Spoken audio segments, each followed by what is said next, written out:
The preferred strategy for Enneagram Type 9 is striving to feel peaceful. A lot of great things about striving to feel peaceful. It creates a sense of calm and confidence in the people that we work with, people that follow us. It creates harmonious relationships where we get along with people. It reduces friction in the workplace by reducing conflict and easing communication. However, 9s can run into trouble when their definition of what it means to feel peaceful limits them from creating change and adopting new behaviors. One of the common things we see with 9s is that they tend to be really self-deprecating. They're always putting themselves down. They minimize or qualify the statements they make. They'll say something like, well, I'm not the smartest person in the room, but here's what I think. Or this is only my opinion, but. Now on the one hand, and for the 9, what this is doing is minimizing the potential of conflict. It doesn't feel as threatening for somebody to say, well, I'm not the smartest person in the world, but here are my thoughts. The problem is that it undermines the credibility of the 9.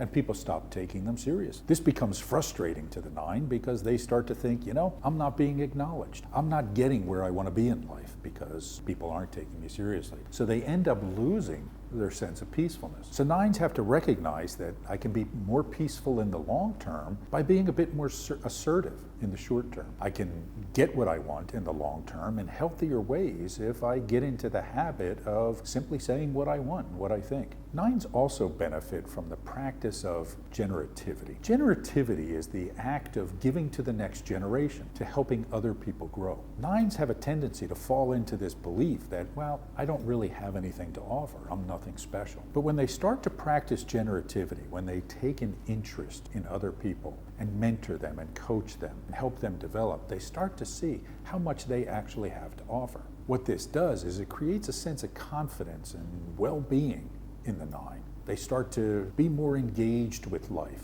They start to put themselves into life instead of pulling themselves out of it. So if you're a 9 or if you're working with 9s, remember that get greater peace in the long term if we learn to give up a little bit of it in the short term. If we learn to engage in conflict when it's small rather than letting it get big. If we say what we want calmly and confidently, we don't have to get to the point where we get angry and start yelling about what it is that we want. Also, when we help others grow, we start to realize how much we have to offer, which makes us engage in life even more.